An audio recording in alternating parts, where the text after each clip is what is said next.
नमस्कार। आज हम बात करने वाले हैं भारत की रेस्टोरेंट इंडस्ट्री पर आए एक बहुत बड़े संकट की। देखिए, मुंबई में रेस्टोरेंट्स बंद हो रहे हैं, ये तो सब जानते हैं। लेकिन इसकी असली वजह वो नहीं है जो हमें और आपको ऊपर ऊपर से दिख रही है। सच तो यह है कि इसके पीछे एक बहुत बड़ी उलझी हुई कहानी है, जिसे आज हम परत दर परत खोलेंगे। तो कहानी शुरू होती है इस एक चौंकाने वाले आंकड़े से। सोचिए, देश की फाइनेंशियल कैपिटल मुंबई में हर 5 में से एक रेस्टोरेंट पर ताला लग चुका है। लेकिन रुकिए, ये तो सिर्फ एक झलक है। असल तस्वीर इससे कहीं ज्यादा डरावनी हो सकती है। जी हाँ, ये आंकड़ा 50% तक भी जा सकता है। जरा सोचकर देखिए, पूरे देश में आधे रेस्टोरेंट्स बंद हो सकते हैं। तो सवाल ये उठता है कि भाई अचानक ऐसा क्या हो गया? ऐसा क्या हुआ कि पूरी इंडस्ट्री ही हिल गई? चलिए, इस संकट की पहली और सबसे सीधी वजह को समझते हैं, और वो है कमर्शियल एलपीजी सिलेंडरों की जबरदस्त किल्लत। और देखिए, ये समस्या किसी एक शहर या राज्य की नहीं है, ये पूरे देश में आग की तरह फैल चुकी है। पर सवाल ये है कि ये गैस की कमी हुई तो हुई कैसे? ये सब ना एक डोमिनो इफेक्ट की तरह हुआ। सबसे पहले मिडिल ईस्ट में टेंशन बढ़ी। इसकी वजह से हॉर्मज़ जलदमरू मध्य, जो कि एक बहुत ज़रूरी समुद्री रास्ता है, वहाँ रुकावट आ गई। और बस वहीं से कतर से आने वाली गैस की सप्लाई रुक गई।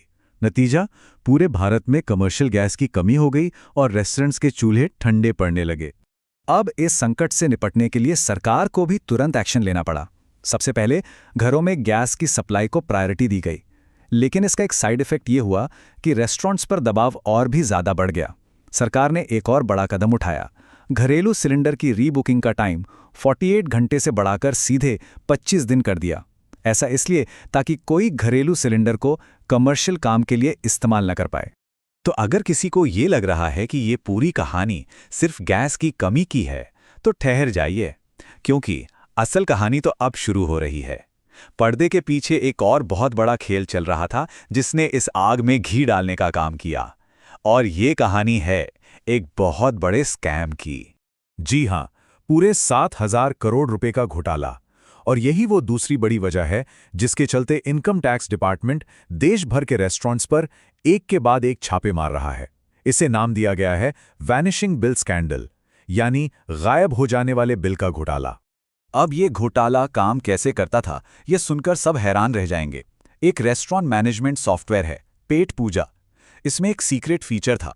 इस फीचर का इस्तेमाल करके रेस्टोरेंट के मालिक कैश में की गई बिक्री का पूरा रिकॉर्ड ही डिलीट कर देते थे।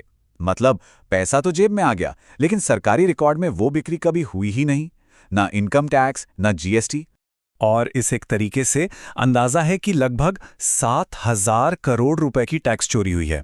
सोचिए, इतनी बड़ी रकम जो सरकार के खजाने तक कभी पहुंची ही नहीं। ये घोटाला इतना बड़ा था कि इसने सही में पूरे देश को हिला के रख दिया। जब जांच हुई तो पता चला कि करीब 13,000 करोड़ रुपए के बिल तो पूरी तरह से डिलीट ही कर दिए गए, और 19,400 करोड़ से ज्यादा के बिलों में हेरफेर की गई। कुछ केस तो और भी मजेदार थे, जैसे एक समोसे की दुकान ने अपनी सबसे ज्यादा बिकने वाली चीज यानी समोसे की बिक्री ही रिकॉर्ड से गायब कर दी।